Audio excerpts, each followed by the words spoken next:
Hello guys, welcome to my YouTube channel. તો આજે અમે આવી ગયા છે અનલિમિટેડ પિઝા ખાવા.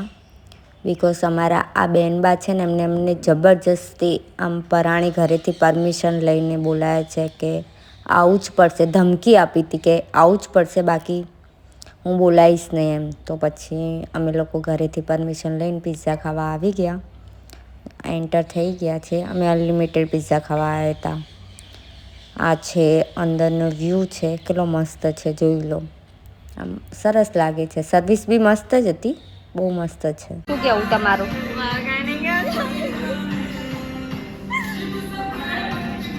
કેમ તે મને બોલાવી? બોલ. મારી મરજી, હું તને બોલાય હું કાંઈ બી કરે, મારી મરજી.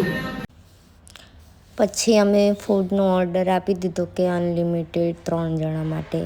પછી સૂપ પી લીધો અને પછી નેન્સીએ અમારા બંને માટે એકચ્યુઅલી નીકાળી લીધું કે શું ખાશું. અને ફ્રેન્ચ ફ્રાઈઝ અમને બંનેને બહુ ભાવે, તો અમે ફ્રેન્ચ ફ્રાઈઝ લઈ લીધા. પછી આ કબાબ હતો, હા કબાબ હતો, તો એના માટે કબાબ લીધો. મને તો ભાવતો નથી એટલો. પછી પાસ્તા, એને બહુ ભાવે પાસ્તા. પછી પાસ્તા લીધા. અને મેં તો આ બધું લીધું હતું, ચણા ચાટ ને એ બધું. મને એ વધારે ભાવે. તો પછી અમે લઈને ખાધું એ બધું. આ બધું મસ્ત દેખાતું હતું, ખાવામાં બી એટલું સારું હતું ને સર્વિસ બી મસ્ત હતી એ લોકોની. અમે ફર્સ્ટ ટાઈમ આવ્યા હતા અહીંયા, તો સારું એક્સપિરિયન્સ રહ્યો. તો તમે પણ આવજો, તમને મોકો મળે તો. પછી મેં છે ને ભેળ બનાવી હતી જાતે, અને બહુ મસ્ત બની હતી. આગળ આવશે, તમે જોજો. બહુ જ મસ્ત, એટલે આમ ટેસ્ટી બની હતી. આમ તમે ખાઓ ને તો એમ કહો કે મને આના હાથની ખાવી છે ભેળ. એટલી મસ્ત બની હતી. મેં જાતે બનાવી હતી. પછી ભેળ ખાધી મેં, અને એ લોકોએ તો પાણીપુરીને બધું દબાઈને ખાધું હતું.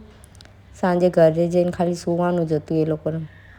તો પછી આ જોઈ લો, આટલું બધું અમે લોકોએ ખાધું હતું 3 જણાએ પેટ ભરીને.